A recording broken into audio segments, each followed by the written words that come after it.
Muy buenas tardes, gracias por su asistencia y vamos a empezar este acto de presentación de este libro de evidencia científica, el valor de las vacunas, que después tendremos la mesa redonda con los especialistas y con los que saben del tema, pero en primer lugar vamos a hacer una pequeña inauguración y tiene la palabra don Sergio Montero, director general de Sanofi Pasteur MSD. Buenas tardes, señor vicepresidente de la Organización Médica Colegial, ponentes de este evento y de todos los colegios que hoy están participando en este evento.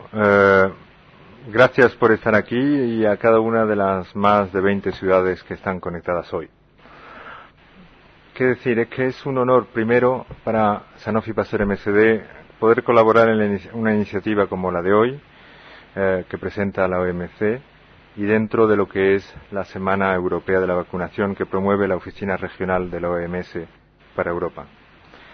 Sin duda, contar con guías como la colección que ofrece la OMC de evidencias científicas, y a mí me parece unas palabras muy importantes, evidencias científicas, contribuye a mejorar la formación continuada y las buenas prácticas en el día a día de todos los profesionales de salud.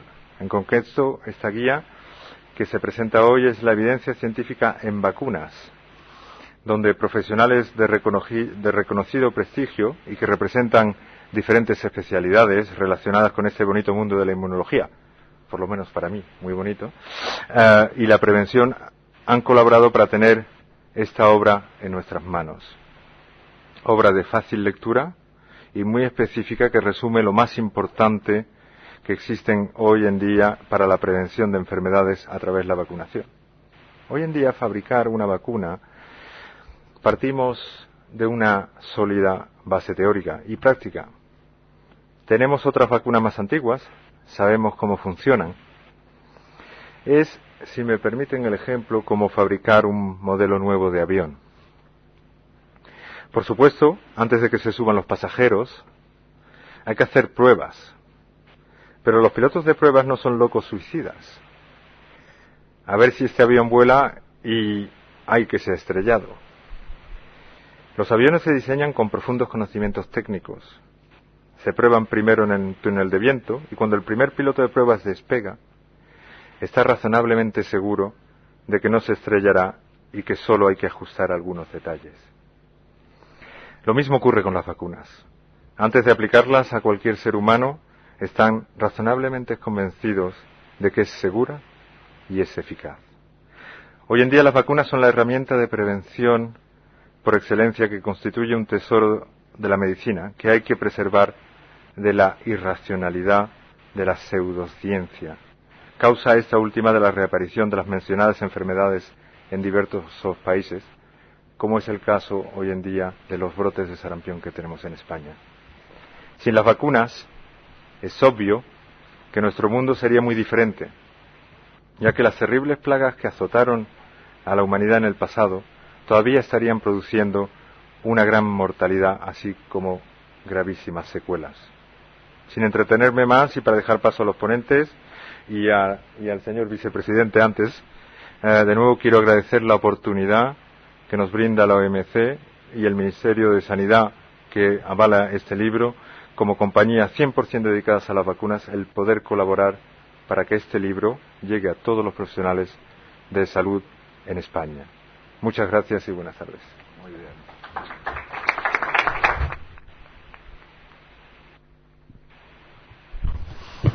Pues muy buenas tardes. Yo en primer lugar, permítame que excuse al presidente de la Organización Médica Colegial. Yo soy el vicepresidente, el cual actúa solo cuando el presidente no está.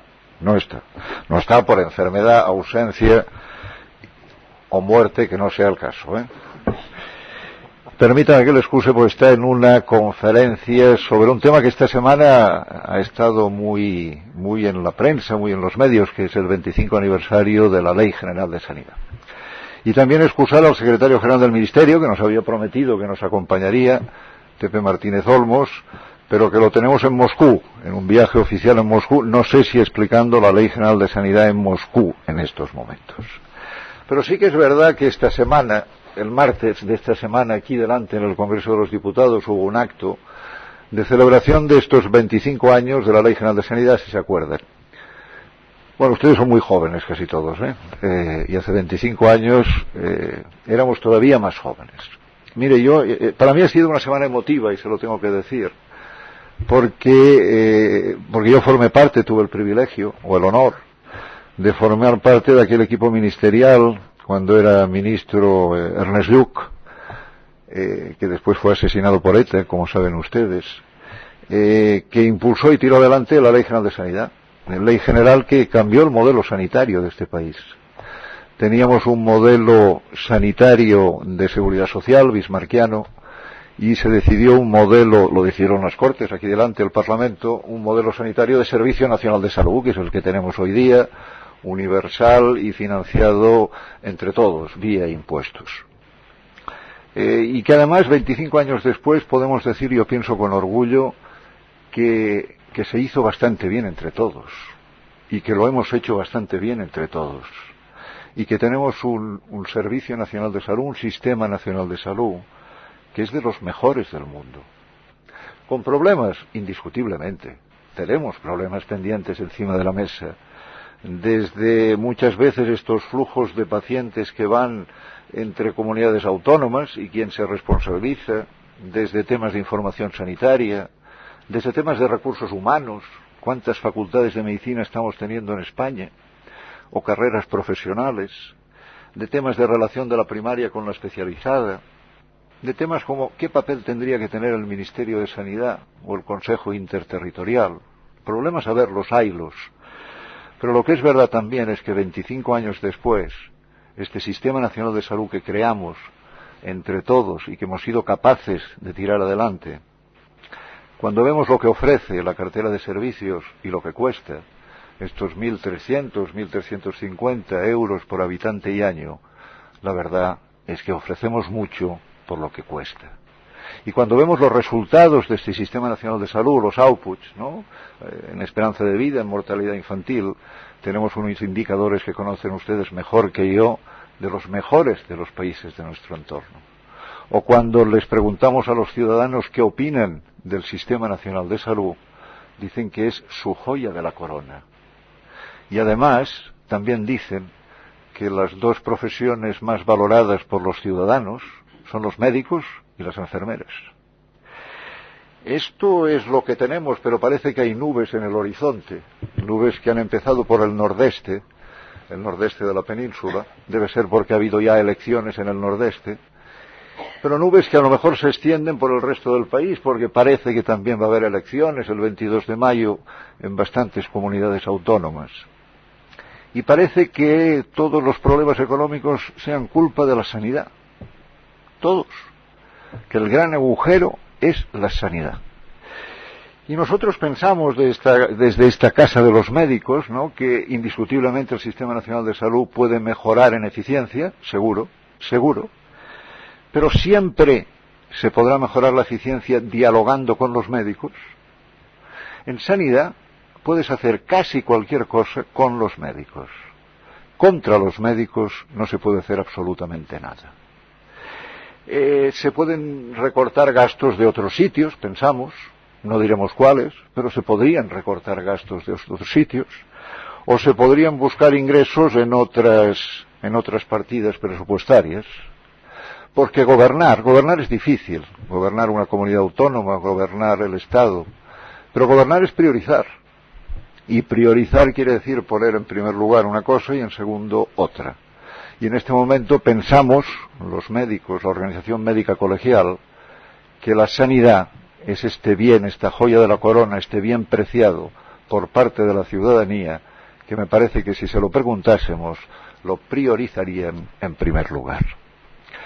Pero estamos hoy aquí, aparte de haber coincidido con la Semana de la Ley General de Sanidad, ha coincidido la Semana Europea de la Vacunación, que dura del 23 al 30 de abril, y pienso que no había mejor semana para hacer la presentación de este libro, de esta evidencia científica del valor de las vacunas, libro que ha hecho la OMC, auspiciado por el Ministerio de Sanidad y con el patrocinio que yo se lo agradezco, de Sanofi Pasteur MSD.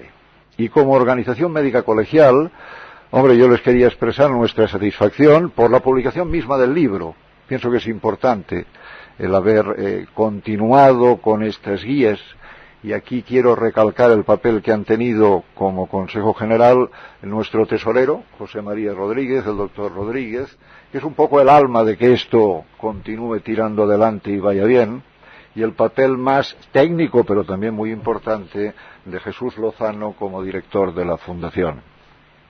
Recalcar, en segundo lugar, la importancia de hacer libros de evidencia científica, ¿no? La evidencia científica, como decía el director general, en nuestro trabajo clínico es básica, ¿no? La utilizamos cada día más y sirve y ayuda. Y hacer libros de este tipo pensamos que es ayudar a nuestros compañeros médicos y médicas, pues a hacer un poco mejor nuestra labor del día a día. En tercer lugar, pienso que es oportuno hacerlo, aparte de que sea la Semana Europea de las Vacunaciones. Un poco, y lo decía también el director general, ¿no? El momento, vivimos momentos de crisis, ¿se acuerda? Con la gripe A, el escepticismo que se creó con el tema de las vacunaciones, el bajo índice vacunal, por ejemplo, que hemos tenido este año de la gripe, digamos, normal entre los profesionales sanitarios, que ha sido bajo, son realidades, y ha habido una cierta controversia, pero pensamos que más que nunca es importante estas evidencias científicas porque recalcan una vez más el importante papel que en la historia de la medicina, es decir, en el curar a los enfermos, en el mejorar la salud de los pacientes, han tenido las vacunas en el mundo.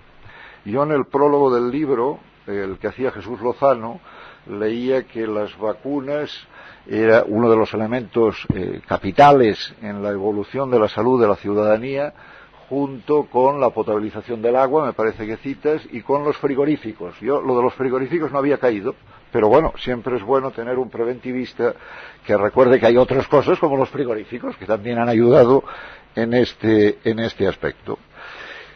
Y un tema también que de oportunidad pienso que vale la pena recalcar es la iniciativa del Ministerio de intentar unificar el calendario vacunal para toda España, ¿no? Que la opinión de la Organización Médica Colegial es que, hombre, parecería que no es tan difícil, ¿no?, ponerse de acuerdo en que las vacunas en Galicia, Cataluña, Madrid, Extremadura, País Vasco o La Rioja, pues parece que tendrían que ser las mismas.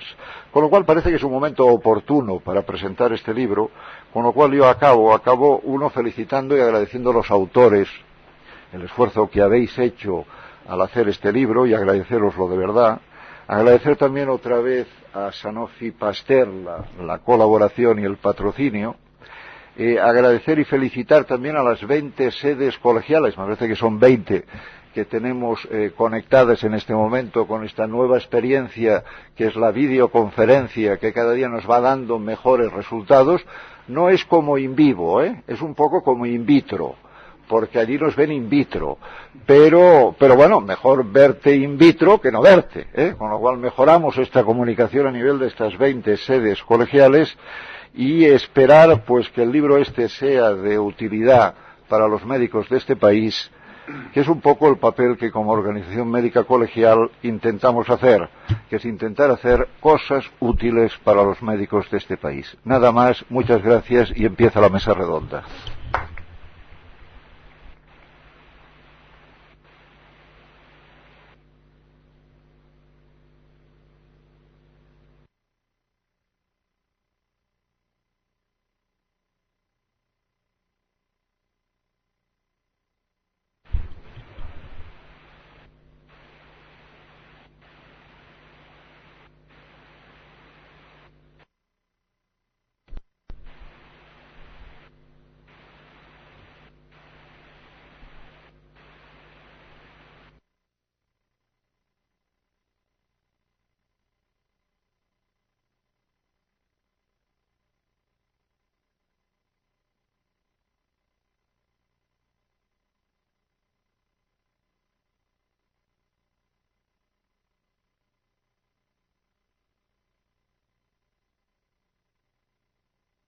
De fútbol, de los dos de siempre, ¿sabes?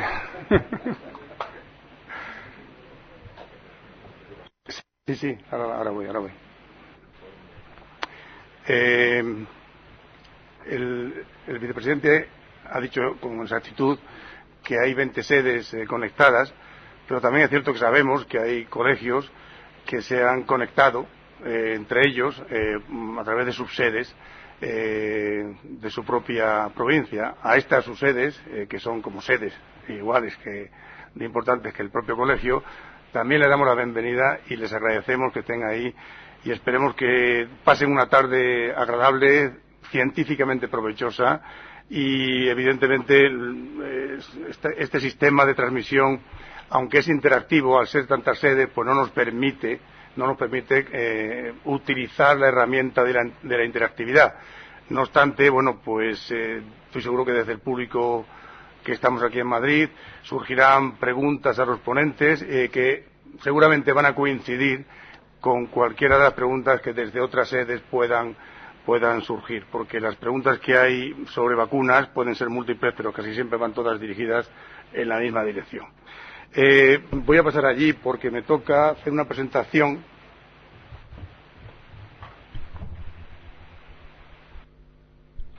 que es la presentación justamente del libro de evidencia científica.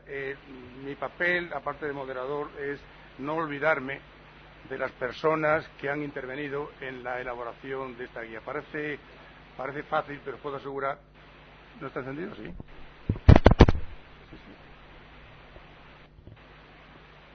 Os puedo asegurar que en este mundo de evidencia laboral absoluta, en que todos estamos con unas agendas tremendamente cargadas, la labor de las personas a las que se les encarga que escriban capítulos originales sobre temas que seguramente ellos, es la especialidad de toda su vida, pero no obstante es una carga añadida a su carga cotidiana y les agradecemos de verdad tremendamente el esfuerzo que han hecho. Evidentemente al doctor Cisterna y al doctor Gil les agradecemos todavía más porque han tenido que trasladarse a nuestra sede para que nos expliquen un poco la esencia de esta guía. Los autores son la doctora Inmaculada Casas Flecha, que es la jefa de la unidad de gripe y virus respiratorio del Centro Nacional de Microbiología del Instituto de Salud Carlos III y directora del Centro Nacional de Gripe de la Organización Mundial de la Salud. El doctor Ramón Cisterna, que es el catedrático de microbiología de la Universidad del País Vasco y coordinador del grupo de estudio de la gripe. El doctor José García Sicilia López, que es pediatra del Servicio de Pediatría del Hospital de la Paz de Madrid. El doctor José Marés Bermúdez, que es pediatra del Instituto Pediátrico de Marés Riera Blanes de Girona y es coordinador del Comité Asesor de Vacunas de la Asociación Española de Pediatría. Y la doctora Esther Redondo Margüello, que es médico de familia y del Centro de Salud Internacional Madrid Salud Grupo de Actividades Preventivas de Semergen. Todos estos son los que han colaborado en la elaboración de la guía y la guía tiene varios capítulos.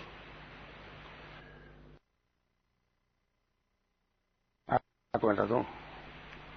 Aquí, vaya. Vale. La guía se la van a dar al final de la conferencia y de las intervenciones. Está lento esto, porque yo estoy dando el ratón.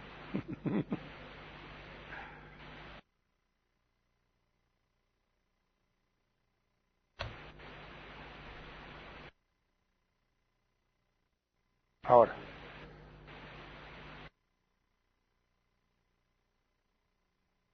El ordenador es nuevo, ahora. La guía está dividida en prólogos, en una introducción. Después están los aspectos inmunológicos de las vacunas, evidentemente. Se trata después de las enfermedades inmunoprevenibles. Se trata también de los tipos y clasificación de las vacunas. Se trata de las generalidades sobre seguridad y eficiencia de las vacunas, un tema tan controvertido en estos momentos. Y también se trata de los métodos para determinar la eficacia de las vacunas. Se hace una relación descrita de las vacunas disponibles y después al final hay unos anexos que hablan de los calendarios vacunales y de otras cosas que después diré. El capítulo de la difteria tosferina de Pertussi y del hemófilus y la vacuna meningocócica ha sido encargado al doctor José García Sicilia López. El capítulo de la polio, el sarampión, la rubiola y la parotiditis ha sido encargado a la doctora Inmaculada Casas Fecha. El capítulo del neumococo, rotavirus y varicela ha sido encargado al doctor Josep Marés Bermúdez.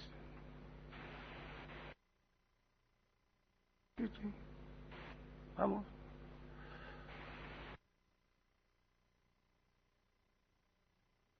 No, obedece. Ahora, el capítulo de hepatitis B es que hay que dar 2 veces. Y la vacuna antineumocócica se ha encargado el doctor Ángel Gil de Miguel. El virus de papiloma humano y la hepatitis A se ha encargado a la doctora Esther Redondo Margüello, y la gripe y el herpes zóster ha sido el encargado don Ramón Cisterna Cáncer. Vale. En los anexos están los calendarios vacunales y después, por último, también un capítulo muy importante, muy interesante, que es las vacunaciones recomendadas a viajeros. Y estas en sí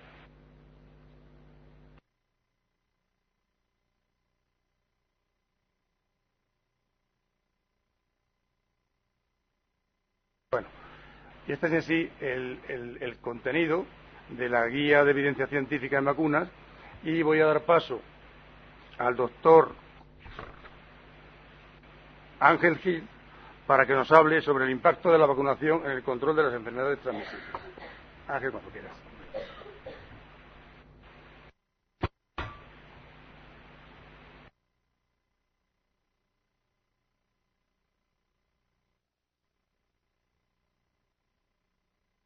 Muy buenas tardes a todos. Muchas gracias por estar aquí. Muchas gracias, como es lógico, a la OMC, por un lado, por un poco todo la iniciativa, ¿no?, de incluir en esta serie monográfica de evidencias científicas una evidencia más relativa a todo lo que tiene que ver con la vacunación, y más en un momento como este. Y también, como es lógico, el agradecimiento a Sanofi Pasteur MSD, que siempre está ahí apoyando cualquier iniciativa que tenga que ver con la formación y la capacitación relacionada con el mundo de la vacunación.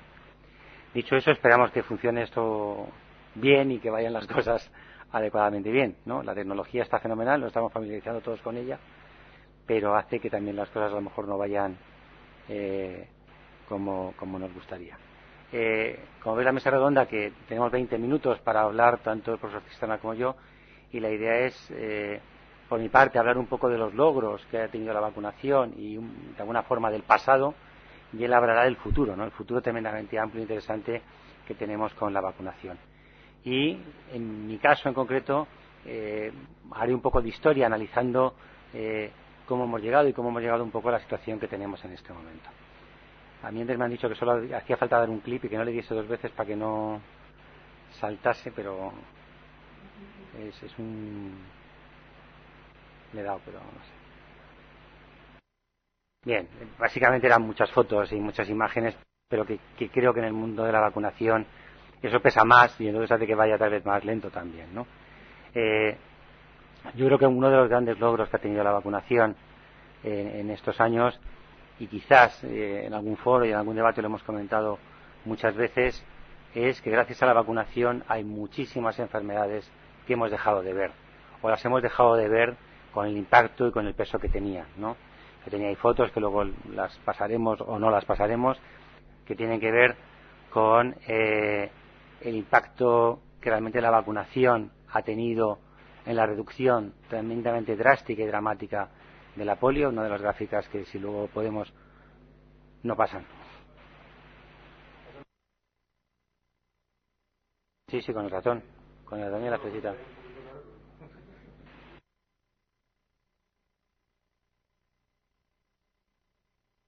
No, o sea...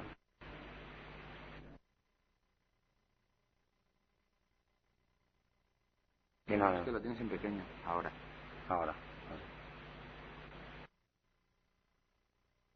Sí, no sé, estoy dando. Sí, bien.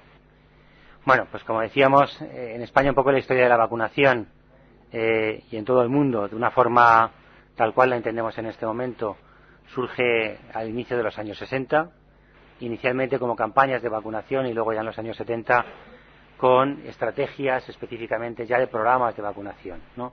Y gracias a ellos hemos conseguido grandes logros, como decíamos, como reducir enfermedades tremendamente importantes. Hemos conseguido que nuestros niños dejen de tener enfermedades como polio, enfermedades como sarampión, como rubeola, etcétera, etcétera. Pero algo también muy importante es que en el momento que bajamos la guardia, todo esto reaparece. Y como ya se ha dicho antes, al reaparecer y al bajar esas coberturas de vacunación, vuelven a aparecer los brotes de sarampión, brotes de rubeola. En la Comunidad de Madrid, pues a mediados de los años 2000, tuvimos ese brote de rubeola con cerca de, no me acuerdo ahora exactamente, fueron 6 o 7 casos de rubeola congénita. Es decir, en el momento que bajamos la guardia con la vacunación, todas estas enfermedades vuelven a reaparecer. Eso hace que tengamos que insistir y que tengamos que trabajar a fondo sobre el impacto que tiene la vacunación.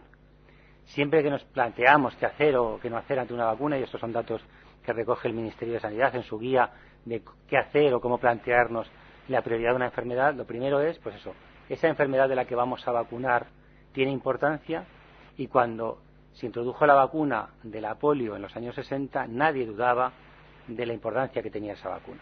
Estábamos viendo casos de niños con polio, el impacto era tremendamente grande y nadie dudó en ningún momento utilizar esa vacuna de polio oral, sabiendo que es una vacuna atenuada, que tenía sus efectos secundarios también, pero no teníamos ninguna duda porque el peso y la carga de esa enfermedad era tremendamente grande, ¿no? Tampoco cuando aparece la vacuna de sarampión, tampoco cuando aparecen otra serie de vacunas. ¿Qué sucede ahora? Pues que evidentemente no vemos casos de esa enfermedad. Y como no vemos casos de esa enfermedad, nos atrevemos a decir que no hace falta vacunar y no tiene tanta importancia vacunar. La incidencia de tal enfermedad es baja y por lo tanto no hay que vacunar. Y yo siempre digo el mismo hecho, y es cuando unos padres tienen una hija y esa hija tiene una determinada enfermedad, tiene una neumonía varicelosa, y tiene que ingresar en la UCI y está tremendamente grave y puede morir por esa neumonía varicelosa, que no les digan a esos padres que la incidencia de neumonía varicelosa es de 1 por 100.000, porque para esos padres su hija es el 100%.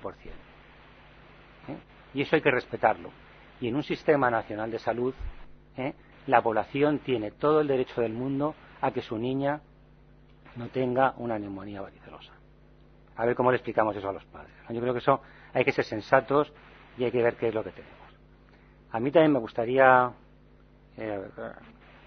bueno, aquí es un poco el desarrollo histórico, no voy a entrar en esto ahora, sobre todo por la lentitud del programa, de cómo han ido surgiendo todas y cada una de las vacunas, me lo voy a permitirme que me lo salte en aras sin ahorrar tiempo, pero no quería dejar de poner, evidentemente, el logro que hemos conseguido con la vacuna de la polio que mencionaba antes, pero sobre todo esta gráfica. Bueno, estas son fotos de lo que hacíamos antes, imágenes de los años 60, de cómo que hacíamos con la polio, no teníamos herramientas y no teníamos nada que hacer. Me gustaría, estamos en la OMC, me gustaría saber qué medicamento consigue desde el momento de su introducción una reducción tan marcada en el número de casos de una enfermedad. ¿Qué medicamento? Por favor, seamos sensatos. ¿Qué hipolipemiante, qué antihipertensivo, qué gabapentina o qué lo que sea consigue este efecto de reducción de una enfermedad? ¿Nos podemos permitir el lujo de no usar las vacunas? Pues afortunadamente, gracias a las vacunas, conseguimos estos efectos. Yo creo que, como he dicho al principio y lo hemos comentado alguna vez con Sergio Montero, quizás este sea el defecto que tienen las vacunas, ¿no? Que dejamos de ver la enfermedad y entonces pensamos que ya nos podemos despreocupar y olvidar de ello. Aquí tenemos, ¿no?, la OMS con esa filosofía y con esos grandes éxitos. Estaba así la polio en el año 88, en el año 2000 la dejamos de esta manera, yo creo que de una forma tremendamente reducida, y en el año 2009 pues vemos que realmente un poco pues Nigeria, norte de Níger, algunos países de África, también en la India, Pakistán y Afganistán tenemos esa situación todavía, pero afortunadamente la polio para muchos países ha dejado de ser un problema de salud pública, pero no por ello podemos dejar de vacunar y por eso incluso en España pues seguimos manteniendo la vacunación con la polio inactivada. ¿Qué sucede contra el tétanos? Pues también, y cada día más vamos consiguiendo grandes logros frente a tétanos, ¿no? Hemos reducido de una forma notable todo el impacto que tiene tétanos neonatal. Fijaros aquí en los años 90 todavía teníamos tétanos neonatal, fijaros en la India, y afortunadamente en el año 2008 cómo hemos reducido no solo tétanos, sino también todo el impacto de tétanos neonatal. Y en España, pues afortunadamente ya no vemos niños con esta situación, ni siquiera niños adolescentes en esta situación, pero todavía tenemos cerca de 30 casos al año de tétanos en España, de los cuales la mitad se mueren, con una vacuna cuyo coste es mínimo y, desde el punto de vista de evidencia científica, pues queda manifiesto que realmente es una pena que suceda.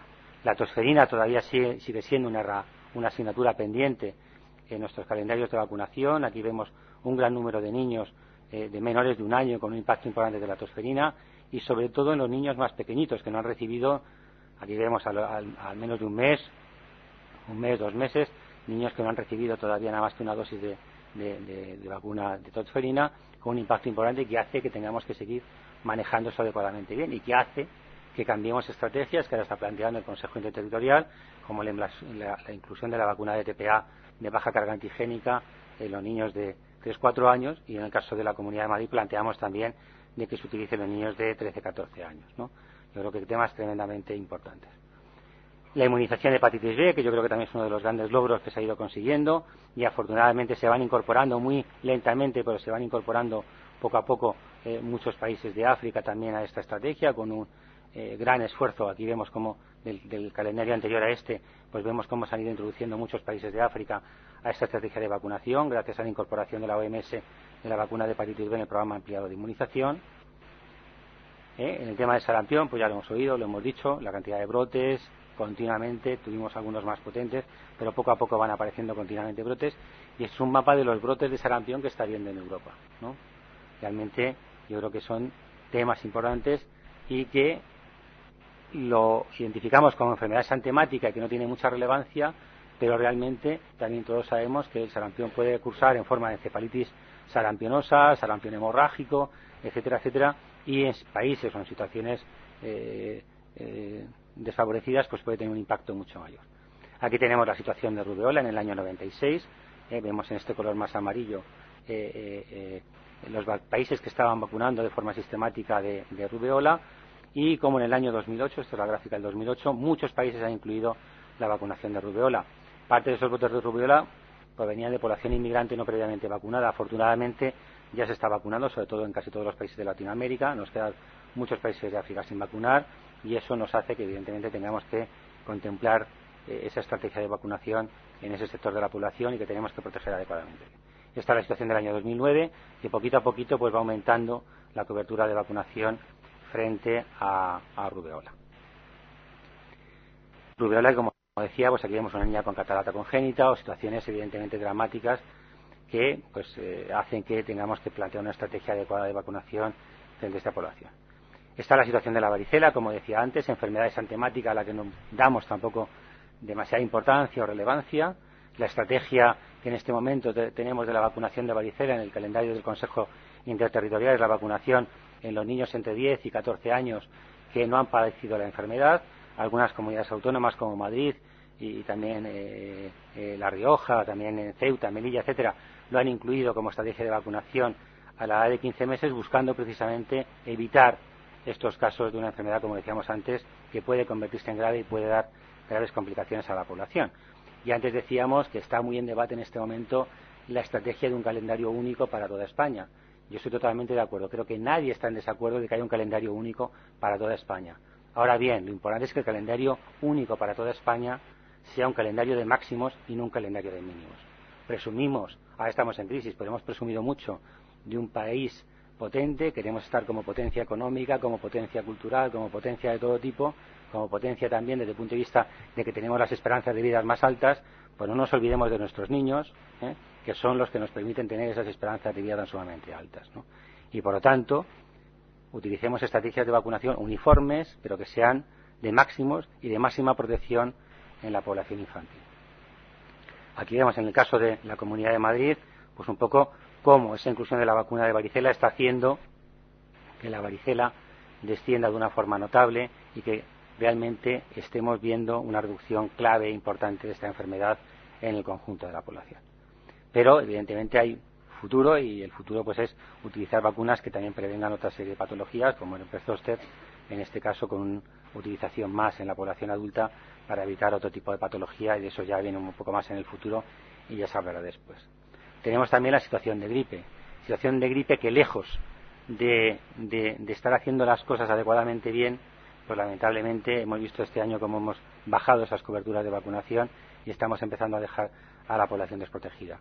Las estrategias pasan por la vigilancia y por la vigilancia epidemiológica, pero también pasan por la utilización de las vacunas, que yo creo que es una estrategia que hemos ido llevando bien y de la que se ha beneficiado en gran medida toda la población mayor, pero de la que se podría beneficiar también, como es lógico, toda la población en general, niños y adultos. La vacunación antineumocócica, que a mí también me gustaría que pudiese estar en ese calendario común de todas las comunidades autónomas. En este momento solo está en la Comunidad de Madrid y en Galicia, y que yo creo que es también una estrategia tremendamente importante y que está consiguiendo reducir en gran medida el impacto de esta enfermedad en el conjunto de la población. Población o incidencia de esta enfermedad, sobre todo localizada en niños de 0 a 4 años, pero también en el conjunto de la población adulta, sobre todo a partir de los 65 años, ¿no? No olvidemos que también las estrategias de vacunación deben pasar por un calendario que sea no solo común para todas las comunidades autónomas, sino un calendario común para toda la vida, ¿no? Y que pueda evitar, pues como decíamos, gran cantidad de enfermedades. En el caso de la neumonía en concreto, y ahora que está tan de moda, como decía antes el vicepresidente, el gasto sanitario, y se nos achaca a los médicos y a los sanitarios que tenemos un impacto grande en el coste de la sanidad y en todo ese tipo de cosas, lo que estamos viendo ahora también son efectos indirectos de la vacunación, y efectos indirectos que pueden llevar evidentemente a reducir, en el caso de la vacunación antineumocócica, las resistencias ante determinados antibióticos, ¿no? Y eso reduciría, como lógico, el gasto sanitario. Y ya para finalizar, 3 diapositivas más que tienen que ver con algunas de las vacunas introducidas últimamente en el calendario de vacunación, como sería la vacunación, en este caso frente al virus del papiloma humano. Utiliza este cartel que es de la Comunidad de Madrid y que lo que busca es la vacunación contra el virus del papiloma humano, ¿no? Yo creo que es algo tremendamente importante. Por eso la Comunidad de Madrid en su momento se inclinó pues por la vacuna tetravalente, porque buscaba realmente prevenir no solo frente al cáncer de cuello de útero, cosa tremendamente importante, sino frente al conjunto del virus de papiloma humano. Y lo que decíamos antes, que yo he hecho extensivo a la que he hecho para la varicela, pero que sería extensivo para también el virus del papiloma humano. Si nosotros en nuestro hogar, en nuestra familia, pues tenemos un familiar que tiene un cáncer de cuello de útero, pues como se ha dicho en algunos foros, ¿no? España tiene de las cifras más bajas de incidencia del cáncer de cuello de útero. Aquí lo vemos, en torno a menos de 9 por 100.000, ¿no? Tenemos cifras muy bajas, ¿no? Pero lo que he dicho antes, si es tu mujer o es tu hija la que tiene un cáncer de cuello de útero, para ti es el 100%. Que no me expliquen a mí absolutamente nada, y ahora que también con ese temor y hacemos medicina defensiva, a mí no me gustaría que actuásemos por eso, pero realmente ¿cómo le explico yo a esa familia que no le he explicado como médico que podía vacunarse y que podía evitarse esta enfermedad, ¿no?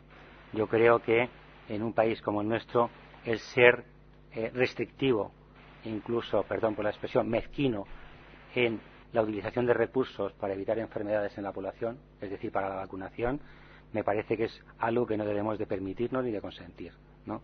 Yo, desde luego, como ciudadano, me parece que exigiría estar lo máximamente protegido que pueda. Y en el caso del virus papiloma humano, la ventaja es que, o en el caso de la vacuna, perdón, es que ya sabemos que no solo previene frente al cáncer de cuello de útero, sino frente al cáncer de vulva, el cáncer de vagina, el cáncer de ano, el cáncer de pene, toda la carga de enfermedad que eso tiene, y yo creo que es uno de los grandes logros que tenemos en este momento de la vacunación y del que tenemos que estar tremendamente satisfechos. Por mi parte, nada más. Muchas gracias.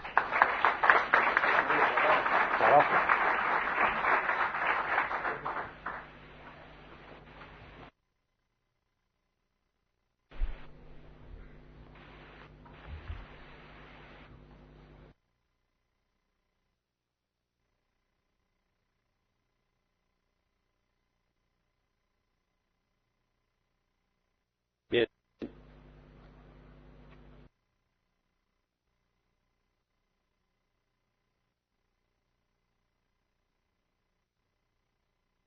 Continuando con el guión que nos han previsto previamente, realmente el profesor Gil nos ha comentado cuáles han sido las bases fundamentales de un mecanismo de prevención que no ha tenido parangón a lo largo de la historia y que ha dado unos frutos que sin duda alguna nos han hecho comprender cómo la importancia de las vacunas tiene mucho que ver no solamente con la prevención de enfermedades, sino también con el aumento de nuestros estándares, de nuestra calidad de vida, y que realmente en estos momentos en los que las expectativas de vida han aumentado de una forma considerable, precisamente el apoyo que debemos prestar a las vacunas tiene que ir siempre en ese sentido.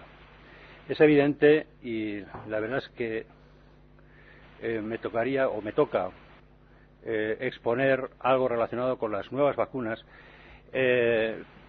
pero en lugar de la presentación voy a hacer un resumen de la misma porque en aras de la brevedad yo creo que es interesante el señalar que efectivamente todo lo conseguido anteriormente no tiene que ser un elemento considerado como punto final, sino que el progreso tecnológico, el progreso sanitario tiene que ir de la mano precisamente de la puesta en marcha de una serie de nuevas vacunas que realmente lo que van a hacer es contemplar desafíos que hasta hace poco tiempo prácticamente eran impensables en el mundo de la medicina.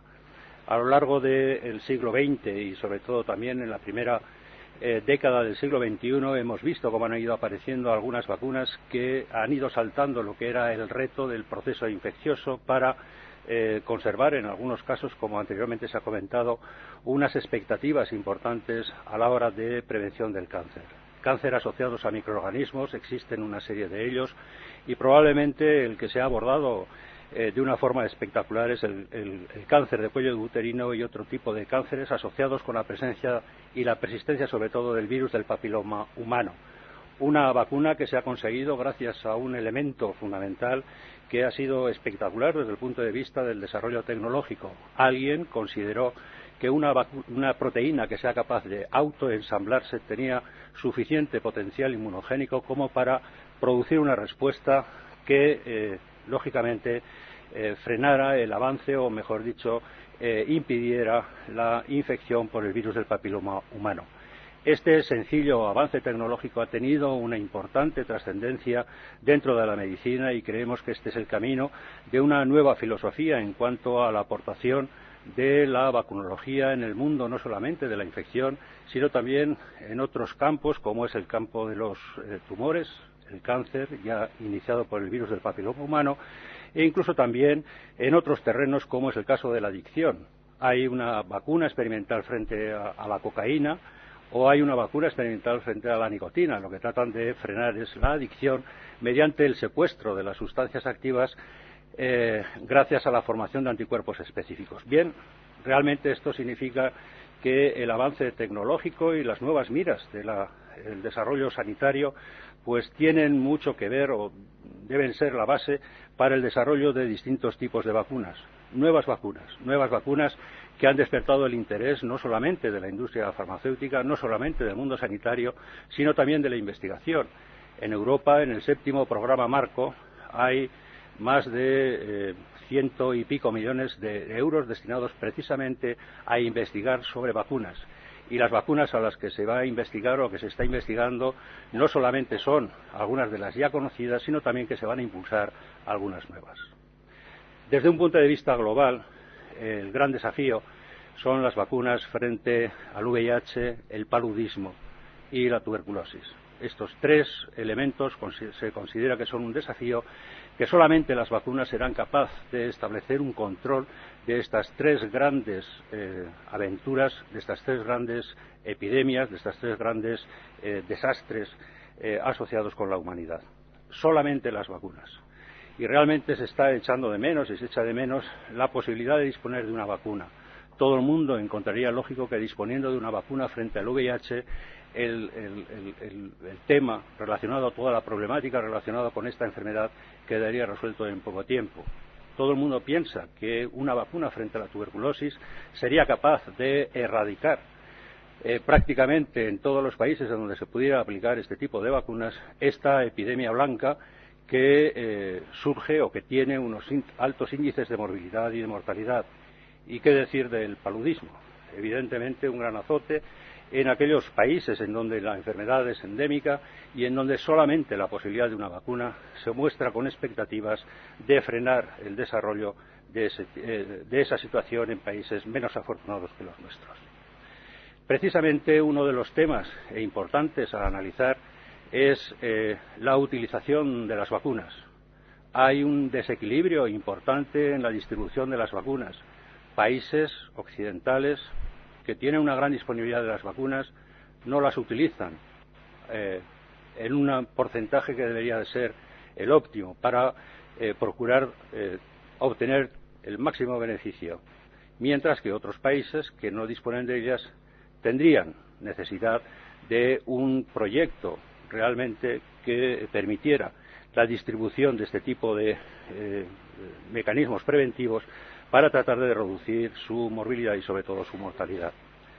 Pero cuando se habla de los desafíos en cuanto a la distribución de las vacunas, uno piensa que efectivamente no todo surge como consecuencia del desabastecimiento de vacunas en los países del tercer mundo, sino que probablemente uno de los desafíos más importantes que haya en estos momentos en el empleo de algunos tipos de vacunas es conseguir que las vacunas lleguen a aquellos que más las necesitan, a aquellas personas consideradas como vulnerables, a aquellas personas en las que la evidencia científica y los expertos han determinado que pasar o sufrir una infección por alguno de esos microorganismos realmente representaría un problema relacionado con complicaciones, con hospitalizaciones o con incluso fallecimientos.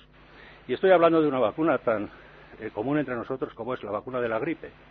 La vacuna de la gripe es una de esas vacunas que realmente todo el mundo la tiene disponible a su alcance y las encuestas que se van realizando sistemáticamente cada cierto tiempo nos revelan que está muy lejos todavía de ser utilizada en aquellos precisamente que más la necesitan. Personas mayores, personas con problemas crónicos relacionados con cardiopatías, problemas respiratorios, problemas metabólicos. Todavía la utilización de las vacunas de la gripe son insuficientes. Por lo tanto, el desafío primordial en nuestro entorno, en nuestro medio, es conseguir que esas vacunas lleguen precisamente a aquellos que más las pueden necesitar en base a esas complicaciones. La tecnología realmente nos va a ayudar mucho. La tecnología nos va a ayudar en mejorar la eficacia de las vacunas, en mejorar la inmunogenicidad, en mejorar la efectividad e incluso la eficiencia. Pero indudablemente el desarrollo tecnológico no es algo que venga de la noche a la mañana, ni muchísimo menos. Hay ya una tradición importante. La utilización de adyuvantes, la utilización de vectores, tanto de material genético como de virus, incluso bacterias, posibilitan nuevas estrategias de vacunación para potenciar la eficacia de las vacunas. La vacunología inversa o la vacunología analítica pues son dos elementos que también van a propiciar el seleccionar aquellos antígenos que se comporten como mejores inmunógenos, antígenos e inmunógenos protectores. Es decir, que la respuesta aquella que sean capaces de ofertar sea la respuesta que mejor se correlaciona con la protección. Y por otra parte, señalar que las nuevas vacunas que uno está, como decía en un principio, esperando el que lleguen a nuestro entorno rápidamente, pues serían aquellas como el VIH, en donde ya existe una larga tradición en cuanto a la utilización de distintos prototipos. Han ido 3 oleadas completamente distintas de vacunas hasta conseguir en el último año, en el estudio realizado en Tailandia, con una efectividad de no más del 30%, pero que se considera todo un éxito porque abre un camino de esperanza en el tema de la vacunación frente al VIH. O en el mundo de la tuberculosis, en donde la vacuna actual, la BCG, ha sido muy superada por los inconvenientes que puede tener desde algunos puntos de vista. Pero, sin embargo, lo que se busca es una vacuna que, aunque esté basada en la propia BCG, pueda ser administrada conjuntamente con algún nuevo tipo de proteína que sea capaz de ofertar ese elemento de protección. Y para ello existen ya varios prototipos y se espera que para el 2015 realmente esa situación pueda ser ya toda una realidad. Disponer de una vacuna de tuberculosis, que es uno de los objetivos de ese programa universal global, que es el de la el de Stop Tuberculosis. Y luego que nos quedaría el tema del paludismo, una vacuna también ampliamente esperada por pues la gran trascendencia que tiene el impacto de esta infección en países relacionados con ese denominado tercer mundo. Existen también varios prototipos de este tipo de vacuna, pero sabemos que es un logro realmente difícil. Hasta el momento se han conseguido efectos parciales. Hay 2 o 3 prototipos en estos momentos que probablemente pueden dar luz y fruto en ese tema de protección, pero a sabiendas de que una vacuna frente a un microorganismo como es el Plasmodium es un tema difícil por la gran tendencia que tienen estos protozoos a mantener variaciones antigénicas, a pasar del huésped vertebrado al huésped invertebrado, incluso en el huésped vertebrado establecer distintos ciclos que hacen difícil, lógicamente, encontrar una molécula, una proteína que sea lo suficientemente inmunógena como para generar esa situación de protección. Y nos quedaría una última posibilidad en las nuevas vacunas. Cada vez existen más voces reclamando el que las infecciones asociadas a la asistencia sanitaria es una realidad que condiciona a los sistemas de salud, es un lujo que nadie puede pretender, ni muchísimo menos, es un problema relacionado con hospitales, con asistencia primaria, con asistencia sanitaria en general. La forma de abordar este tipo de infecciones asociadas a la asistencia sanitaria es muy variada, pero no cabe duda que la posibilidad de obtener alguna vacuna frente a algunos de esos microorganismos implicados en tasas de morbilidad y mortalidad realmente importantes vendría a suponer una gran ventaja para hacer frente a esta larga epidemia de las infecciones nosocomiales o de las infecciones asociadas a la asistencia sanitaria. Existen ya algunos prototipos frente al Staphylococcus aureus meticilin resistente, y esto indudablemente nos abre una puerta importante a la esperanza para tratar de solucionar, si no globalmente, al menos parcialmente, una problemática que realmente cuesta esfuerzos y sobre todo cuesta morbilidad y cuesta fallecimientos por infecciones relacionadas con este tipo de microorganismos. Para terminar, simplemente señalar que las vacunas antiguas o las vacunas nuevas, su objetivo fundamental va a ser el de proteger a los más vulnerables. Proteger a los más vulnerables, ejercer un efecto barrera para contener el proceso de una infección en un ámbito determinado y, sobre todo, aumentar la calidad de vida. Muchas gracias.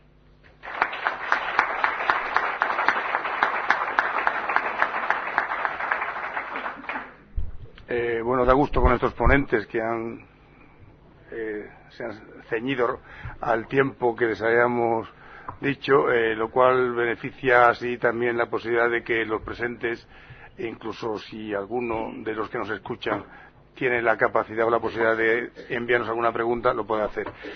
¿Hay alguna pregunta entre los presentes sobre lo que acaban de comentar y sobre todo sobre lo que no han comentado? Porque en 20 minutos evidentemente no se puede comentar todo.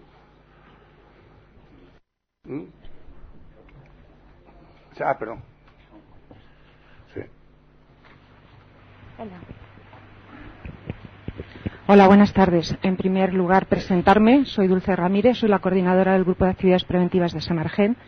Y, ante todo, me gustaría felicitar a los autores y agradecerles realmente a los autores que nos hayan dado evidencia en este mundo, que yo creo que la evidencia estaba ya, pero está puesta a la luz de todos los profesionales. Por supuesto, a los expertos que hoy nos han dado más luz todavía en esa evidencia y al patrocinador que ha hecho posible que esto se muestre. Pero que me gustaría ir un poquito más allá. Me gustaría también agradecer la postura de organismos como el Ministerio de Sanidad o la OMC, que están auspiciando guías como esta, como la Guía de Evidencia Científicas en Vacunas, en una situación como la que estamos pasando, y me gustaría ir más allá en el sentido de pedirles algo. Y es pedirles un compromiso más allá que la puesta en práctica y puesta en las manos de los profesionales de una evidencia científica, de un libro, de una guía, y es ir más allá e intentar hacer algo para que situaciones como las que acabamos de vivir en la situación de la gripe A y de la pandemia, situaciones como las repercusiones que esos mensajes heterogéneos que se han dado desde propios organismos profesionales y organizaciones profesionales a los profesionales sanitarios y que todavía no están teniendo esa repercusión, tengan un control y, por supuesto, no ensombren esa luz de la evidencia. Gracias. ¿Alguno de vosotros queréis una matización?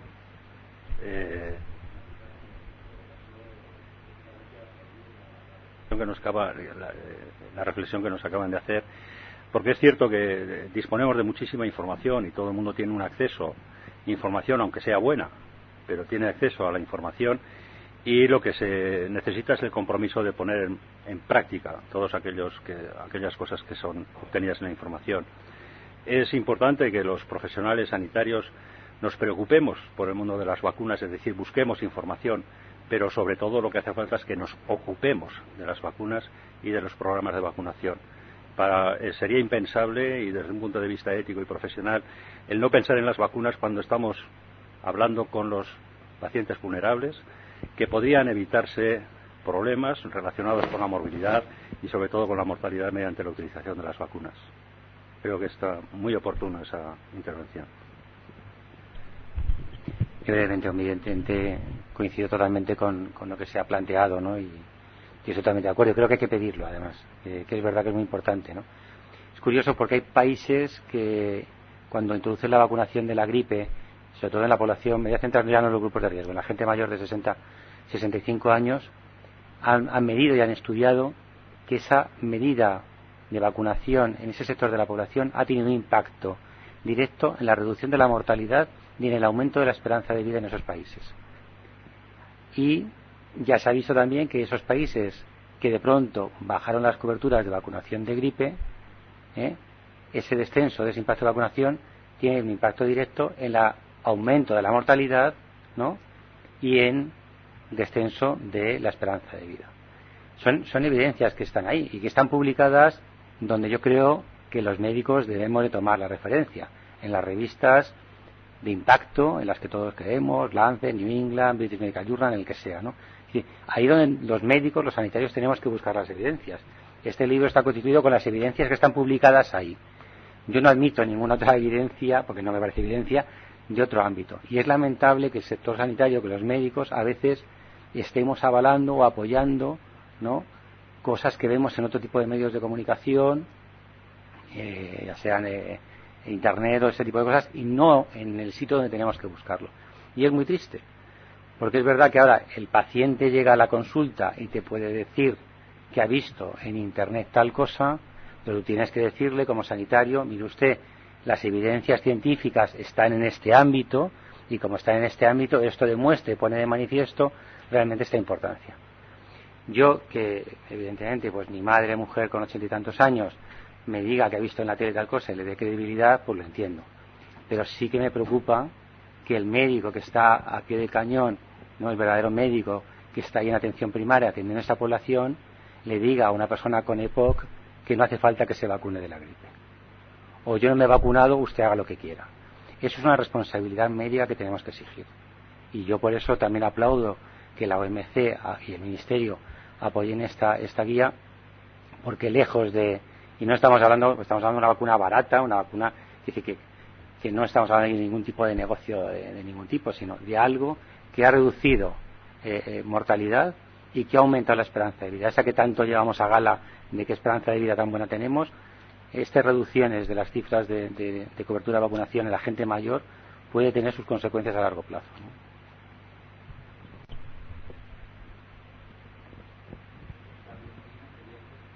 Estimularía la formación continuada en vacunas, y la formación inicial, o sea, la formación pregrado.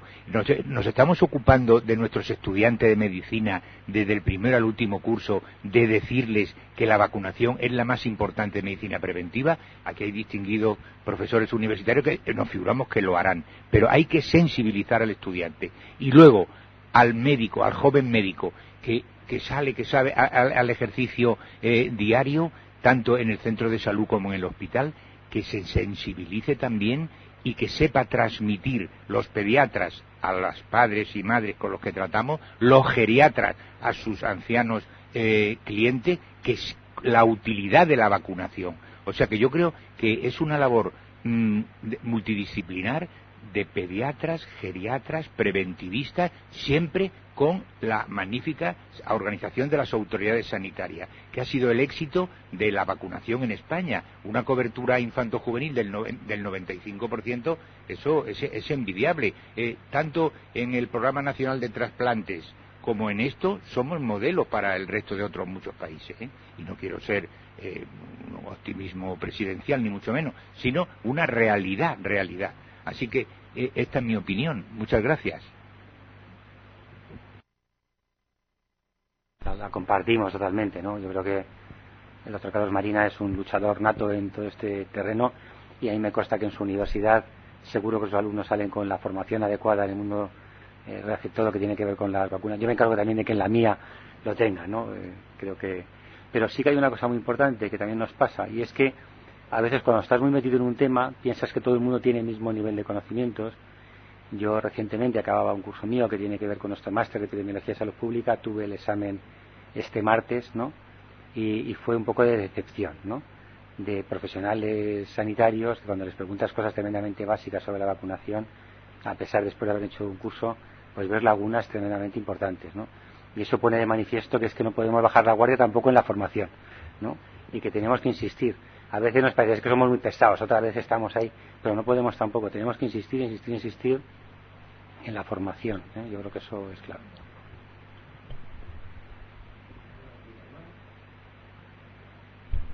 Yo voy a hacer una, o sea que voy a hacer la última. O sea que hay alguien más que quiere hacer, levantamos un turno, no hay nadie más. Bien, doctor Cisterna, vamos a ver. Estamos viendo, los que estamos dentro del mundo de la salud, los médicos en general, incluso la población, que cada vez está más versada en todo, que estamos un poco como estancados, ¿no?, en el mundo de las vacunas. Es decir, ya no hay nuevas vacunas para nuevas enfermedades tan prevalentes como las antiguas. Sin embargo, ha habido una especie de rayo de luz, que es la vacunación inversa que tú has citado, pero me gustaría que nos explicaras un poquito más, o sea, en qué punto estamos, porque hasta ahora parece ser que el único éxito que ha habido en tema de vacunación inversa es la Neisseria meningitis del grupo B, y a partir de ahí ya no ha habido ningún otro éxito. O sea, se planteó mucho las posibilidades de la bioinformática, de la secuenciación del ADN, de la genómica, y parece ser que como si estuviera eso escondido en los laboratorios, pero que todavía no ha salido a la luz. ¿En qué punto estamos y hasta qué punto podemos esperar grandes descubrimientos de esa línea de investigación? Bueno, pues concretamente tanto la vacunología inversa como la vacunología analítica se van a centrar muchísimo en seleccionar los mejores inmunógenos, aquellos que contienen elementos repetidos muy conservados y que generarán una protección independientemente de las tendencias de variación que puedan tener los microorganismos. Por lo tanto, la vacunología inversa es una tecnología muy de actualidad que permite no solamente la obtención de inmunógenos, sino comparar entre variantes de un mismo microorganismo cuáles antígenos o qué inmunógenos aparecen expresados de una manera, cuáles de otra, y tratar de sacar conclusiones en ese sentido. Y la vacunología analítica lo que hace es insistir, proyectar en el objetivo propio de la vacunación. El objetivo final de la vacunación es generar células memoria. Ese es el objetivo. Generar células memoria para que cuando llegue el agente hacia el que te has vacunado se produzca de una forma inmediata una gran cantidad de anticuerpos. Y eso es lo que busca la vacunología analítica. Está investigando y está profundizando en la génesis de células memoria. No todos los antígenos tienen la misma capacidad para inducir este tipo de células memoria. Y el mejor antígeno será no aquel que produzca gran cantidad en el momento de su administración, gran cantidad de anticuerpos, que es un buen antígeno, obviamente, sino aquel que genere mayor cantidad de células memoria, porque en definitiva va a ser el que nos garantice que en el momento que llegue la agresión por parte de un microorganismo nuestro sistema inmunológico sea capaz de generar de la forma más adecuada una gran cantidad de anticuerpos o una respuesta inmune celular que, por otra parte, también es uno de los elementos claves a señalar en el futuro de las nuevas vacunas. No hay muchas vacunas que tengan un correlato de protección determinado. No hay muchas. Pero es que ahora, en estos momentos, se está viendo que la posibilidad de que el correlato de protección no solamente sean los anticuerpos, sino que sea la propia inmunidad celular. Algunos antígenos o algunas vacunas convencionales, como puede ser la de la gripe, en donde pues los estudios de eficacia tienen muchos problemas a la hora de homogeneizarlos, a la hora de unificarlos, probablemente entenderíamos muchísimo más la protección, no por la medida solamente de anticuerpos, sino también por la génesis de esa inmunidad celular. Por lo tanto, yo creo que estamos en una época muy atractiva desde el punto de vista del desarrollo tecnológico y las posibilidades de aplicación en cuanto a la obtención de nuevas vacunas. Existe una gran demanda por parte de la sociedad en obtener vacunas, puesto que se ha dado cuenta de que la forma de impactar poblacionalmente para atajar cualquier tipo de enfermedad es mediante la vacunación. No hay otra medida. Las técnicas abordadas desde un punto de vista individualizado sirven para eso, pero las técnicas que se aplican con fines comunitarios realmente consiguen en muy poco tiempo, en muy poco espacio de tiempo, grandes resultados. Y en esa línea se enmarcan los proyectos. Una vacuna de clamidia, una vacuna frente a agentes de infecciones de transmisión sexual, etcétera, etcétera, tienen como base la vacunología inversa. Y es probable que en muy poco tiempo, junto con la de la tuberculosis, aparezcan nuevos escenarios, nuevas posibilidades en cuanto a vacunas disponibles, algunas de ellas reclamadas ya desde hace mucho tiempo, pero como decía anteriormente, las 3 vacunas más esperadas por su actividad, su actuación global, siguen siendo la del VIH, la del paludismo y sobre todo la de la tuberculosis.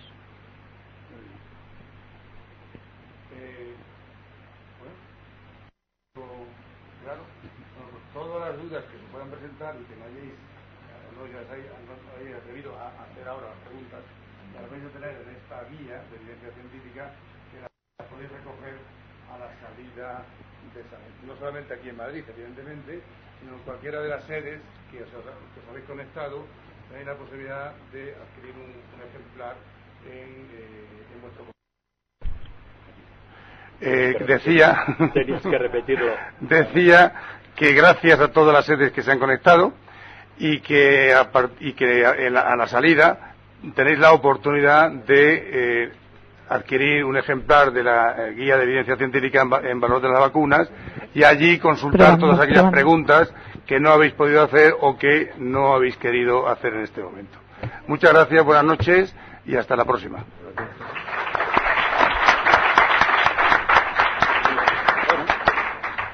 Yo quedé de la vacunación, pero te lo tenía que preguntar. Me tiene loco. No, es que es un tema importantísimo.